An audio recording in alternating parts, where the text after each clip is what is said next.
саламатсыздар ма? Бүгін сіздермен жасымықтың пайдасы жөнінде сөз қозғайтын боламыз. Жасымық ежелден белгілі бұршақ дақылдарының бірі. Қазіргі кезде басқа жармалар ығыстырып шығаруда. Жасымық бір жылдық өсімдік, көптеген сорттары бар. Жасымық ежелгі Египеттен танымал болып, әрі қарай Европаға таралған. Жасымықтың, яғни чечевицаның адам ағзасы үшін үлкен пайдасы бар. Оларды атап өтетін болсақ, жүрек-қан тамыр жүйесі үшін өте пайдалы. Қан айналымды жақсартады, тіндерді оттегімен қамтамасыз етеді, холестерин деңгейін төмендетеді, тромб түзілудің алдын алуға қатысады. Осы қасиеті арқасында инсульт пен инфаркт даму қаупін азайтады. Сонымен қатар, артериялық қан қысымының төмендеуіне көмектеседі, аритмияны қалыптастырады, тамырларды нығайтады, қан ағуды жақсартады, гемоглобин деңгейін жоғарылатады, холестерин мөлшерін төмендетуге қатысады, тромбтар мен бляшка түзілу қаупін азайтады. Келесі нерв жүйесіне пайдасы. Жасымық тыныштандыратын қасиет көрсетеді, көңіл күйді жақсартып, позитивті көңіл күй береді, энергия беруге қатысады, жұмысқа қабілеттілікті арттырады. Сонымен қатар есте сақтауды жақсартады. Видеоны соңына дейін көріңіз, сіз естімеген ақпарат болатынына сенімдімін. Арнаға тіркеліп, лайк. Қызыл жасымақтың келесі пайдасы иммунитетті нығайтады, ағзаның инфекциямен күресуін күшейтеді, тонусты жоғарылатады, энергия береді, бас аурудың басады, ішектердегі токсиндер мен шлактардан тазартады, ас қорытуды жақсартады, тіндерді оттегімен қамтамасыз етеді, организмне бос радикалдарды, радионуклеидтерді нейтралдайды, қант деңгейін реттейді, көруді жақсартады және катаракта даму қаупін азайтады, безеуге қарсы да әсер етеді, бауыр функциясын қалпына келтіреді, қатерлі ісік дамудың алдын алады. Қызыл жасымықтың құрамында ағзада жақсы еритін және тез сіңетін клетчаткаға бай. Осы қасиетінің арқасында ас қорытуды ынталандырады, тікшек қатерлі ісік дамуының алдын алады. Ерлер мен әйелдерге пайдасы жөнінде айтатын боламыз. Қызыл жасымықтың әйел және ер ағзасына пайдасын айтатын боламыз.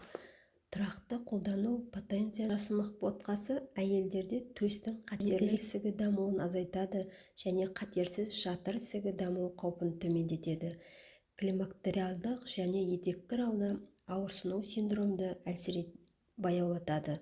Сонымен қатар шаш жағдайын жақсартып, тырнақты нығайтады, теріге серпімділік қасиет береді. Тағы бір пайдалы қасиеті ағзаның ерте қартаюының алдын алып, жасартатын қасиет береді. Жүктілік кезінде бұл пайдалы тағам темір деңгейін қалыптастыруда және анемияның алдын алуға, баладағы түрлі ақаулардың даму қаупін азайтады және ерте босануды болдырмауға септігін тигізеді. Тағы бір керемет қасиеті жүктілік кездегі геморройға дейінгі баратын іш қатуға көмектеседі.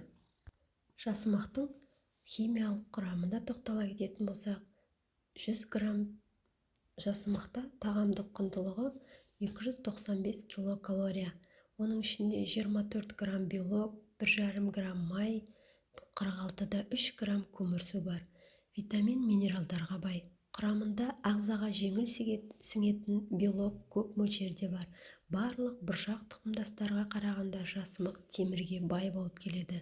Витамин В1 және амин қышқылдарына бай. Сонымен қатар микроэлементтер кальций, магний, калий, фосфор, темір, омега-3, омега-6-ға бай. Фолий қышқылының жеткілікті мөлшерде болғаны үшін жүктілерге ұсынылады. Жасымақты пайдалануға қарсы көрсеткіштер оны жеке көтере алмаушылық, ас қорыту жолдарында күрделі мәселелері бар адамдар, өт жолдарының дискинезиясы, дисбактериоз, жара ауруында, несеп қышқылды диатез, өт тас, бүйрек тас ауруларында, подагра ауруында, 2 жасқа дейінгі балаларға қолданылуға болмайды. Емізулі аналар рационына туғаннан кейін 3 айдан соң қосқан жөн. кекіру және қышқылды рефлюкс кезінде крахмал құрамды тағамдардан бөлек қолданған жөн. Жасымақты ет, көкөніс, жидектермен араластырудың қажеті жоқ. Шамадан тыс қолданғанда метеоризм, асқазан түйілуі, диарея, гиперкалемия тудыруы мүмкін. Жүктілер мен бала емізушілер аптасына 2 реттен көп қолданбағаны абзал. Есіңізде болсын, жасымық асқазанда дискомфорт тудыруы мүмкін және ашу процесін күшейтеді. Сондықтан асқазан ішек жолдарының әртүрлі ауыр аурулары кезінде бас тартқан жөн. Осы себепті ұйықтар алдын жемеген абзал. Жасымақты құрғақ жерде 2 жылдан артық сақтамау керек. Таңдау кезінде дәннің бүтіндігіне, түрлі жәндіктер жоқтығына мән беруіміз керек.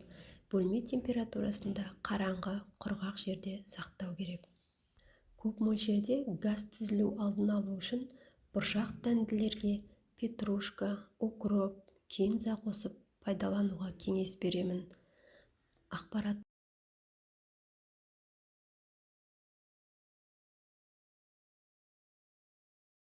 пайдалы болса, арнаға жазылып, пікір қалдыра кетіңіз. Сіздің болмашы әрекетіңіз мені шабыттандырады.